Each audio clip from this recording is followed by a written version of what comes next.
అదవిశేష్ ఎంతో hype create చేసిన dacoit finally థియేటర్స్లోకి వచ్చేసింది. మరి సినిమా ఎక్స్పెక్టేషన్స్ రీచ్ అయిందా లేక డిసప్పాయింట్ చేసిందా? ముందుగా స్టోరీ గురించి మాట్లాడితే ఇది ఇద్దరు ఫార్మర్ లవర్స్ మధ్య బిట్రేయల్, రివెంజ్, రాబరీస్ చుట్టూ తిరిగే action drama. Movie's biggest plus ఏంటంటే technical quality, cinematography, action sequences, visuals చాలా స్టైలిష్ గా ఉన్నాయని చాలా మంది వ్యూవర్స్ ప్రైజ్ చేస్తున్నారు. అదవిశేష్ పర్ఫార్మెన్స్ సాలిడ్ గా ఉంది. మృణాల్ ఠాకూర్ ఇమోషనల్ సీన్స్ లో చాలా స్ట్రాంగ్ ఇంప్రెషన్ వేసిందని ఆడియన్స్ చెప్తున్నారు. కొంతమంది అయితే మూవీని ఆమెనే క్యారీ చేసిందని కూడా అంటున్నారు. కానీ నెగటివ్స్ విషయానికి వస్తే most common complaint screen play and facing. చాలా మంది వ్యూవర్స్ ఫస్ట్ హాఫ్ ఎంగేజింగ్ ఉన్నా సెకండ్ హాఫ్ కొంచెం లాగ్ అయిందని అంటున్నారు. కొన్ని సీన్స్ డ్రాగ్ అయ్యాయని, స్క్రీన్ ప్లే అన్ఈవెన్ గా అనిపించిందని మిక్స్డ్ రివ్యూస్ వచ్చాయి. మరికొందరు ఆడియన్స్ మాత్రం మూవీ స్టైల్ ఎక్కువ, సబ్స్టెన్స్ తక్కువ అని ఫీల్ అయ్యారు. లాజిక్ ఫ్లాస్, ప్రెడిక్టబుల్ మూమెంట్స్ కూడా ఉన్నాయని డిస్కషన్స్ లో కనిపిస్తోంది.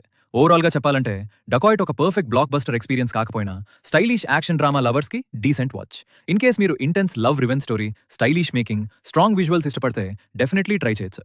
కానీ స్క్రీన్ ప్లే పర్ఫెక్షన్ ఎక్స్పెక్ట్ చేస్తే కొంచెం మిక్స్డ్ ఫీలింగ్స్ రావచ్చు. నా ఆనెస్ట్ వర్డిక్ట్ అయితే Dacoit is a one time watch with strong performances and style, but not Adivi Sesh's best work. Rating ఇవ్వాలంటే 3/5. మరి మీరు డకాయిట్ చూసారా?